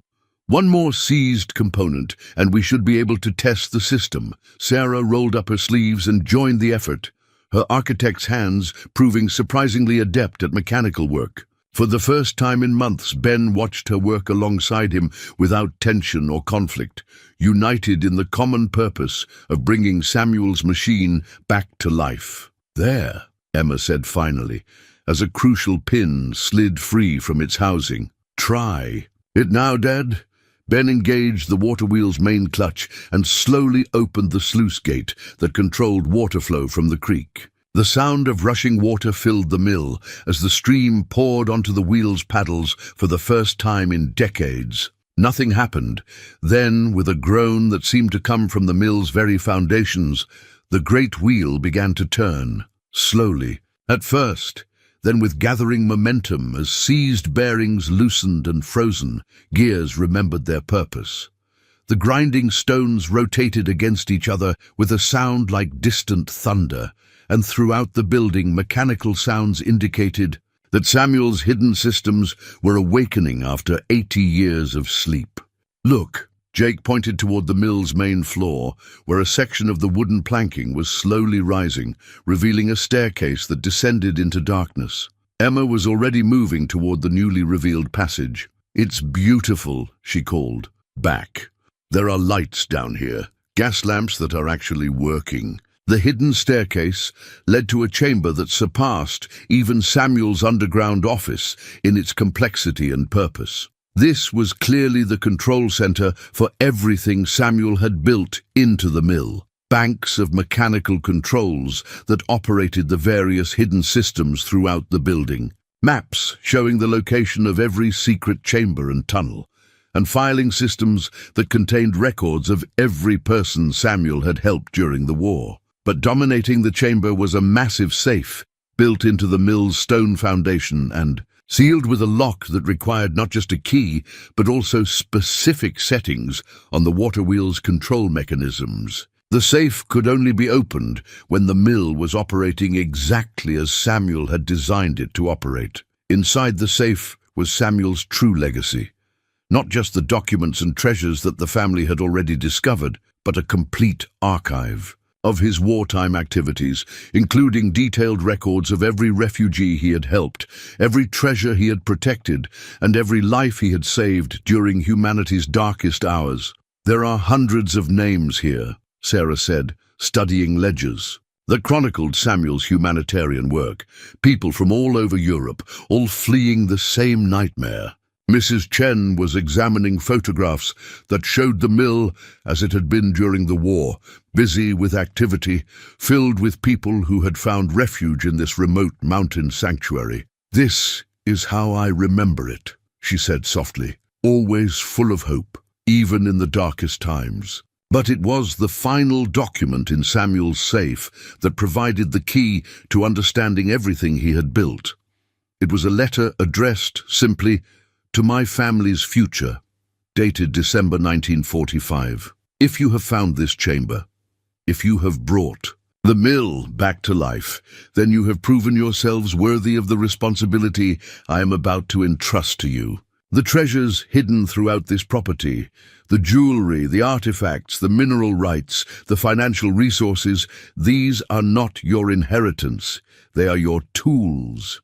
I have spent the war years learning that true wealth comes not from what we accumulate, but from what we preserve and protect for others. The refugees who passed through this mill taught me that home is not a place you own, but a sanctuary you create for those who need it most. Your inheritance is not treasure, but purpose. Use the resources I have gathered to restore this mill, to preserve its history, and to continue the work I began. Make it a place where families can find strength, where children can learn their heritage, and where the values that matter most can be passed from one generation to the next. The water wheel must never stop turning. As long as it turns, the mill remembers. As long as it remembers, it serves its true purpose. Ben looked around the hidden chamber at his family gathered in the gaslight's warm glow, and realized that Samuel's greatest puzzle had never been about finding treasure. It had been about understanding what treasure really meant. "Dad," Emma said quietly, "what happens at the hearing tomorrow?" "I think," Ben replied, studying Samuel's letter, "that we're going to tell the judge about a man who spent 4 years of his life proving that some things are worth fighting for, and about a family that spent 4 weeks learning the same lesson." Sarah was examining the mechanical controls that operated the mill's various systems. "Ben, this place, what Samuel built here, it's not just a historical site. It's a functioning community center, a place where families could come to learn about their heritage, where children could experience history instead of just reading about it." David Chen was studying financial documents that outlined Samuel's careful planning. The mineral rights settlement would provide more than enough funding to operate a facility like this in perpetuity. You could restore the mill, preserve the refugee archives, and create educational programs that would serve the community for generations. Mrs. Chen smiled at the younger generation's enthusiasm. Samuel always said that the mill's greatest harvest would come long after he was gone. I think he would be pleased to know that his patience has finally borne fruit. Jake was exploring another section of the chamber, discovering equipment that Samuel had used to document the stories of every refugee who had passed through the mill. "There are recordings here," he called excitedly, "actual voice recordings of people telling their stories." Emma joined her brother, carefully handling fragile recording equipment from the 1940s. "We could digitize these, preserve them properly. People could hear the actual voices of the refugees Samuel helped." Ben realized that his children had intuitively grasped what Samuel had been trying to communicate across 8 decades. The mill wasn't valuable because of what could be taken from it, but because of what could be built with it. "Tomorrow at the hearing," he said to Sarah, "I want to propose something different than what either of us originally planned." Sarah looked at him with curiosity tinged with caution. "What did you have in mind?" "Joint custody, but not the kind your lawyer suggested. The children would live here at the mill with me, but you would be an equal partner in the restoration project. We'd work together to create something that honors Samuel's vision while giving Emma and Jake the kind of education that no classroom could provide." "And if the judge doesn't approve?" Sarah asked. Ben gestured around the hidden chamber at the evidence of Samuel's lifetime of careful preparation. "Then we'll have to trust that 80 years of patience has prepared us for whatever comes next." As the family finally climbed back to the mill's main level, leaving Samuel's hidden chamber to rest until morning, Ben felt a sense of completion that had nothing to do with the discovery of financial treasure.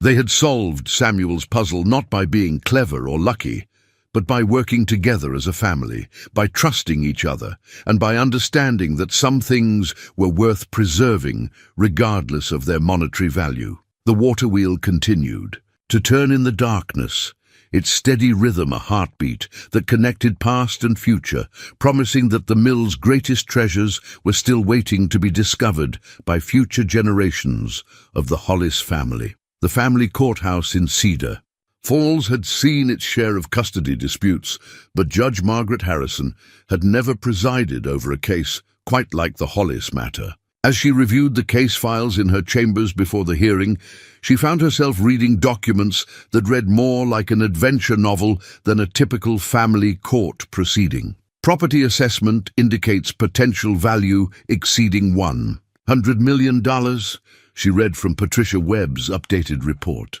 Mineral rights settlement pending with Consolidated Mining Corporation. Historical significance confirmed by State Historical Society. Structural restoration completed to modern safety standards. Judge Harrison had been handling family law for 23 years, and she had learned to look beyond financial circumstances to evaluate what truly served children's best interests. But the Hollis case presented complexities she had never encountered. In the courtroom, Ben sat with David Chen and Margaret Thornton, who had volunteered their legal expertise for the hearing. Across the aisle, Sarah was accompanied by James Morrison. Though his demeanor was notably less aggressive than it had been during their previous encounters, Emma and Jake sat in the gallery with Mrs. Chen, their faces serious but not frightened. Over the past weeks, they had learned to trust that their family could work through any challenge when they faced it together. Judge Harrison called the hearing to order and began with the standard review of the case circumstances. But before anyone could present their arguments, she addressed the fundamental question that had brought them all to court. "Mr. Hollis, Mrs. Hollis," she said, looking at both parents with the measured attention that came from decades of experience. "I've reviewed the documentation submitted by both parties, including some rather extraordinary recent developments. But before we discuss financial settlements or property values, I want to understand what each of you believes is in your children's best interests." Sarah stood first, her prepared remarks clearly modified from what she had originally planned to say. "Your Honor, when I filed for this custody review, I was concerned that my ex-husband was providing an unstable environment for Emma and Jake. I believed he was pursuing unrealistic dreams instead of focusing on their practical needs." She paused, glancing toward Ben with an expression that held more understanding than conflict. "I've since learned that my concerns were based on incomplete information. Mr. Hollis has not only provided our children with financial security, but more importantly, he has given them something I didn't fully appreciate: a connection to their family heritage and the confidence that comes from being part of something meaningful." Judge Harrison made notes as Sarah continued. "However, I still believe that children benefit from having both parents actively involved in their lives. I would like to propose a custody arrangement that allows Emma and Jake to live primarily with their father, while ensuring that I remain an equal partner in their upbringing and education." Ben rose to address the court, holding a folder that contained photographs of the restored mill, Samuel's historical documents, and the educational programs they had already begun developing. "Your Honor, 4 weeks ago, I came to that mill as a desperate man who had lost his job, his savings, and nearly his family. I thought I was fighting to give my children a roof over their heads. I've since learned that I was fighting for something much more important: the chance to give them roots." He opened the folder and showed photographs of Emma and Jake working on the mill restoration, studying historical documents, and learning skills that no traditional classroom could provide. "My children have spent the past month learning that their great-great-grandfather built something extraordinary. Not just a mill, but a sanctuary that helped hundreds of refugees during World War II. They've learned to solve complex puzzles, to work with their hands, to understand that their family history includes people who risked everything to help others." Judge Harrison studied the photographs with interest. "Mr. Hollis, while I appreciate the educational value of your children's recent experiences, the court's primary concern is ensuring they receive proper formal education, adequate health care, and stable living conditions." "Your Honor," Ben replied, "we've addressed all of those concerns. The mill has been fully restored to modern safety standards, with reliable electricity, heating, and communication systems. We've partnered with the Colorado Department of Education to develop a specialized curriculum that combines traditional academics with hands-on historical education. And the mineral rights settlement provides more than sufficient resources to ensure Emma and Jake have access to any health care or educational opportunities they might need." Margaret Thornton stood to address the court's concerns about the financial aspects of the case. "Your Honor, I represent Consolidated Mining Corporation, and I can confirm that the mineral rights settlement has been finalized. The Hollis family will receive an initial payment of $120 million, with additional payments structured to provide ongoing income for estate planning and tax optimization purposes." Judge Harrison's eyebrows rose slightly at the figure. In 23 years of family court, she had never dealt with a custody case involving assets of this magnitude. Mrs. Thornton, how does this settlement affect the children's day-to-day living situation? The settlement includes funding for complete restoration and maintenance of the mill property as a historical site and educational center. Margaret, Thornton replied. The children would be living in a fully modernized facility that also serves as a working museum and community education center. Emma raised her hand from the gallery, and Judge Harrison smiled at the girl's polite attention. To courtroom protocol. Yes, Emma. Your Honor, may I tell you about the refugees? The question was so unexpected that Judge Harrison found herself curious, despite the formal nature of the proceedings. What about the refugees, dear? Emma approached the bench with the composure that comes from weeks of presenting historical research to various officials. My great-great-grandfather Samuel helped over 300 refugees during World War II. We found all their records, their stories, their pictures. Some of them left treasures with Samuel to keep safe. And now, we're finding those treasures and trying to return them to the families they belong to. She handed Judge Harrison a folder containing some of the refugee documentation they had discovered. We think what Samuel did was important, and we want to keep doing it. Not helping war refugees, because that war is over, but helping families. Learn about their history and understand why it matters. Jake joined his sister at the bench. We've already had 12 families visit the mill to research their ancestors who came through during the war. One lady found out that her grandmother had left a necklace with Samuel, and we were able to give it back to her family. She cried when she saw it. Judge Harrison examined the refugee records, clearly moved by the historical significance of what the children had discovered.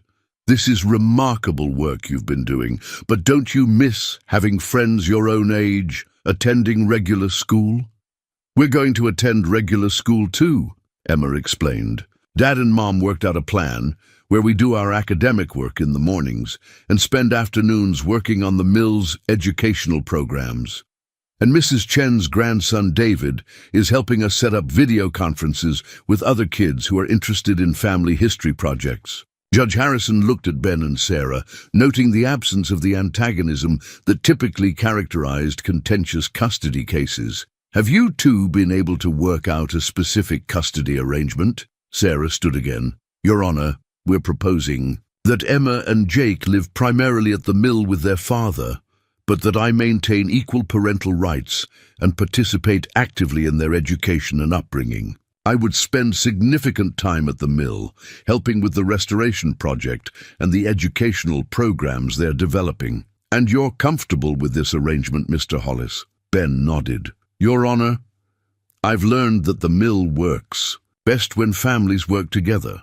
Sarah has skills and perspectives that will make our programs better, and Emma and Jake need both their parents to be involved in what we're building there. Judge Harrison had seen enough custody cases to recognize when parents had genuinely resolved their differences in their children's best interests. The Hollis case was unusual not just because of the financial settlement, but because it represented a family that had found a way to transform conflict into collaboration. Judge Harrison recessed the hearing for 30 minutes to review the complete documentation and consider the unprecedented nature of the custody arrangement being proposed. During the break, the Hollis family gathered in the courthouse corridor, their faces reflecting a mixture of hope and nervous anticipation. Whatever the judge decides, Ben said to Emma and Jake, I want you to know that the past 4 weeks have been the most important of my life. You've taught me that treasure isn't something you find, it's something you build with the people you love. Mrs. Chen, who had been quietly observing the proceedings, spoke with the wisdom of someone who had watched the Hollis family's transformation from the beginning. Samuel would be proud of what you've accomplished. Not just the treasure hunting, but the way you've learned to work together as a family. Sarah sat beside Ben on the courthouse bench, their children between them, and for the first time in months they looked like a family unit rather than adversaries fighting over custody. Arrangements. I owe you an apology, Sarah said quietly. When you first told me you were moving to the mill, I thought you were running away from responsibility. I didn't understand that you were running towards something that mattered more than the safe and choices I wanted you to make." Before Ben could respond, they were called back into the courtroom. Judge Harrison had arranged additional documentation on her desk, including what appeared to be research she had conducted during the recess. "I've taken the unusual step of consulting with the State Department of Education and the Colorado Historical Society about this case," Judge Harrison began. "I wanted to understand the educational and historical significance of what the Hollis family has discovered at their mill property." She looked directly at Emma and Jake. "What you've uncovered is being recognized as one of the most significant World War II refugee assistance sites discovered in Colorado. The Historical Society wants to designate the mill as a state historical landmark, and the Department of Education is interested in developing your family's educational programs as a model for experiential learning." Emma and Jake exchanged excited glances, but remained quiet as Judge Harrison continued. "However, the court's primary responsibility is to ensure that you receive an education that prepares you for successful adult lives, not just an interesting childhood experience." She consulted her notes before addressing the family's proposed custody arrangement. "Mr. and Mrs. Hollis, you've presented a custody plan that is unconventional but appears to address all of my concerns about your children's welfare. The mill property has been restored to modern safety standards. The educational program you've developed meets state curriculum requirements, and the financial resources available through the mineral rights settlement ensure that Emma and Jake will have access to any opportunities they might need." Judge Harrison paused, her expression serious but not unkind. "But I have one additional requirement before I can approve this arrangement." The courtroom fell silent as everyone waited for her condition. "I want to visit the mill myself," Judge Harrison continued. "I want to see the educational programs you're developing, meet with the Historical Society representatives who are evaluating the site, and observe how Emma and Jake function in this environment. If what I see confirms what you've presented, in court, I'll approve your custody arrangement and close this case." Ben felt a mixture of relief and renewed pressure.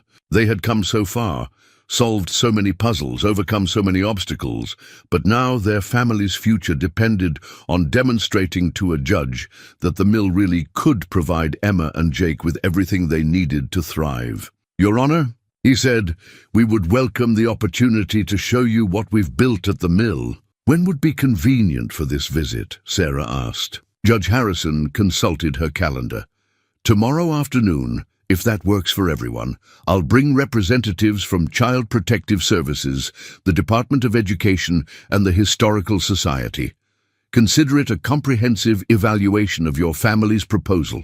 As they left the courthouse, Ben realized that the custody hearing had become something more than a legal proceeding about where Emma and Jake would live. It had become a test of whether the mill could truly serve the purpose that Samuel had envisioned when he built his elaborate system of hidden chambers and secret passages.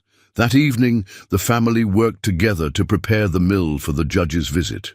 They cleaned and organized the historical displays they had created, tested the educational equipment they had installed, and rehearsed the presentations that Emma and Jake had prepared about their great-great-grandfather's refugee assistance. Work.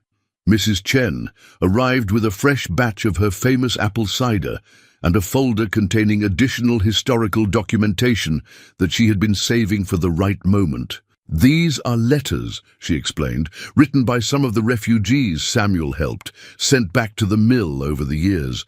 They wanted him to know what became of them, how his help had changed their lives." Emma read one of the letters aloud. "Dear Mr. Hollis, I wanted you to know that I made it safely to Canada and eventually to the United States. I became a citizen last year and now work as an engineer in Detroit. The 3 weeks I spent at your mill gave me hope when I had lost everything else. I will never forget your kindness to a stranger. When I have children someday, I will tell them about the miller in Colorado who proved that good people still exist in the world." Jake examined another letter, this one from a woman who had stayed at the mill with her children. She became a teacher, he reported, and she named her son Samuel after great-great-grandfather. Ben realized that these letters represented the true treasure that Samuel had accumulated over his lifetime. Not the mineral rights or the hidden artifacts, but the knowledge that he had made a difference in people's lives when they needed help. "Moose, tomorrow," he said to his family, "we're not just showing the judge our mill. We're showing her Samuel's vision for what a home can be when it serves a purpose larger than itself." Sarah was examining the educational curricula they had developed, comparing it to state standards and college preparatory requirements. "The programs you've created here are actually more comprehensive than most traditional schools provide. Emma and Jake are learning history by touching original documents, mathematics by calculating mineral extraction costs, science by understanding geological formations, and social studies by connecting with families whose ancestors passed through this mill." Emma and Jake spent the evening practicing their presentations, but Ben could see that their confidence came not from rehearsal, but from genuine understanding of what they had discovered and why it mattered. "We're ready," Emma said simply as they prepared for bed. "We know what Samuel built here, we know why it's important, and we know that we want to spend our lives helping other families discover their own treasures." As the mill settled into nighttime, quiet, the water wheel continued its steady rhythm, a mechanical heartbeat that connected the past with an uncertain but hopeful future. Tomorrow would determine whether Samuel's 80-year-old dream of preserving the mill for future generations would finally be fulfilled, or whether the family's month-long adventure would end with Emma and Jake living in a suburban house, visiting the mill only on weekends. But tonight, for the first time since Ben had lost his job 6 months ago, he fell asleep without worry, trusting that whatever happened tomorrow, his family had already discovered the most important treasure of all, the understanding that they could face any challenge when they faced it together. 6 months after Judge Harrison approved their custody arrangement, the Hollis Mill Heritage Center hosted its grand opening celebration. The mill's water wheel turned steadily in the autumn sunlight, now powering not just the restoration of grain grinding operations, but also the modern educational equipment that made the center a destination for families from across the region. Ben stood on the mill's front porch, watching Emma and Jake guide a group of visitors through Samuel's hidden chambers, while explaining the refugee assistance network that had operated from this remote mountain location during World War II. At 14 and 12 now, his children had become accomplished historians and educators, their confidence and knowledge growing with every family they helped connect with their heritage. "The water wheel mechanism your great-great-grandfather designed is still working perfectly," Emma was explaining to a group of middle school students from Denver. "When it turns, it operates all the hidden systems throughout the mill. The secret passages, the hydraulic lifts, even the gas lighting in the underground chambers." Jake had become the center's expert on the mineral rights settlement and the environmental preservation aspects of Samuel's legacy. "Consolidated Mining pays the Hollis family over $3 million annually in perpetuity," he told a reporter who was documenting the center's success. "In exchange, the mineral deposits remain untouched, preserving the natural habitat for future generations." Sarah emerged from the mill's modern education wing, where she had been conducting a workshop on architectural preservation techniques. Over the past 6 months, she had gradually transitioned from her old job to become the Heritage Center's Director of Educational Programs, discovering that her skills in restoration architecture translated perfectly to historical preservation. "Work. The afternoon tour group is ready," she told Ben, her voice carrying the satisfaction that came from meaningful work rather than just profitable employment. 15 families, including 3 who think their ancestors might have passed through the mill during the war. Mrs. Chen, Now 94 and officially the Heritage Center's director emeritus, sat in her favorite chair on the mill's front porch, greeting visitors with stories about what the mill had been like during its wartime years. She had become something of a local celebrity, featured in magazine articles and documentary films about Colorado's role in assisting World War II refugees. "The mill feels alive again," she told Ben, as they watched the afternoon's visitors explore the property. "Samuel built it to be a place where families could find what they were looking for, whether that was safety during the war or connection to their heritage now. I think he would be pleased to see how many people are finding exactly what they need here." The Heritage Center had indeed become more than anyone had originally envisioned.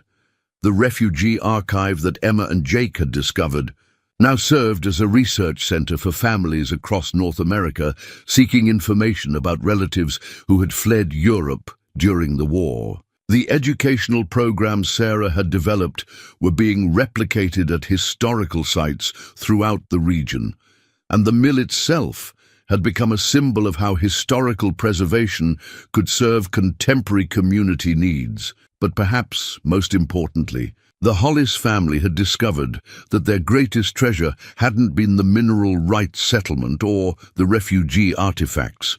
It had been the process of working together to solve Samuel's puzzles, restore his mill, and carry forward his vision of what a family heritage could accomplish. "Dad," Emma called from the mill's main floor, where she was showing visitors the grinding stones that had been restored to working condition. "Mrs. Rodriguez thinks her grandmother might have left something with Samuel in 1944. Can you show her the archive system?" Ben joined Emma and a woman in her 70s who was clutching a faded photograph of a young woman standing beside the mill pond. "This is my grandmother, Maria Santos," Mrs. Rodriguez explained. "She wrote to my mother about staying at a mill in the Colorado mountains, about a kind man who helped her reach relatives in California, but we never knew exactly where she had been." Emma guided Mrs. Rodriguez to Samuel's meticulously organized filing system, now digitized but still maintained. In its original wooden cabinets, within minutes, they had located Maria Santos's file, complete with photographs, documentation of the jewelry she had entrusted to Samuel's care, and records of the assistance he had provided for her journey west. "She left a necklace," Emma said, consulting Samuel's careful records. "Silver and turquoise, made in Mexico." Samuel noted that it had been in her family for 4 generations. Mrs. Rodriguez began to cry as Emma led her to the vault where Samuel's unclaimed treasures were still, carefully preserved. The necklace was exactly as her grandmother had described it in letters, a beautiful piece of traditional Mexican jewelry that had survived not just the war, but 80 years of careful protection. "How do I thank you for this, Mrs. Rodriguez?" asked as Emma carefully placed the necklace in her hands. "You don't need to thank us," Emma replied, with the wisdom she had learned from months of similar reunions. "Samuel kept it safe, so it would find its way back to your family when the time was right. We're just following the instructions he left for us." As the day's final visitors departed, the Hollis family gathered for their traditional evening meal on the mill's front porch. The table was set with dishes Mrs. Chen had taught them to prepare, using ingredients grown in the heritage garden they had planted, where Samuel's vegetable garden had once flourished. 17 families today, Jake reported, consulting the visitor log that Emma maintained with the same careful attention to detail that Samuel had brought to his refugee records. 3 successful artifact reunions, 2 new educational program registrations, and 1 marriage proposal.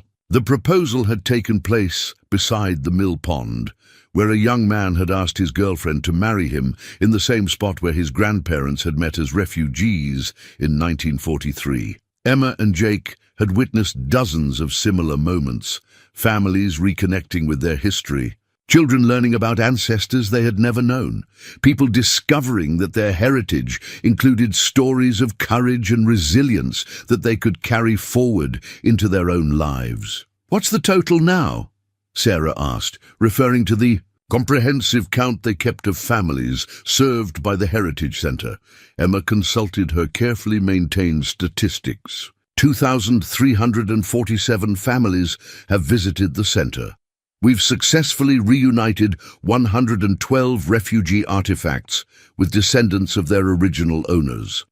Our educational programs serve an average of 50 students per month, and the online archive receives over 10,000 research queries annually. Ben looked around the table at his family, his children who had grown into confident young adults, his ex-wife who had become his partner in preserving Samuel's legacy, Mrs. Chen who had bridged the gap between the mill's past and present, and David Chen whose legal expertise had made everything possible. Samuel's testament said that the mill's greatest treasure would come long after he was gone, Ben reflected. I think he would be amazed to see how right he was. As darkness settled over the mill and the water wheel's steady rhythm provided a comforting soundtrack to their evening conversation, Ben realized that the greatest transformation over the past 6 months hadn't been in the building or the programs, or even the financial settlement. The greatest transformation had been in his understanding of what inheritance really meant.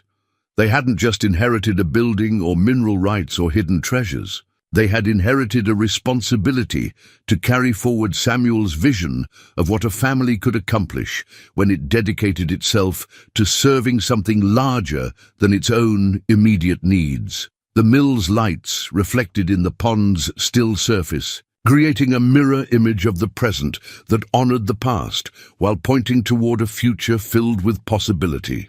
In the distance, the sound of a train whistle echoed through the mountain valley, carrying travelers to destinations unknown, just as Samuel's mill had once carried refugees toward new lives and new hope. Emma and Jake would grow up here, learning that their family's greatest treasure wasn't what they had inherited, but what they would pass on to the next generation. And someday, when they had children of their own, those children would stand beside this same mill pond and understand that they too were part of something precious and enduring, a legacy of compassion, perseverance, and the unshakable belief that families working together could accomplish extraordinary things.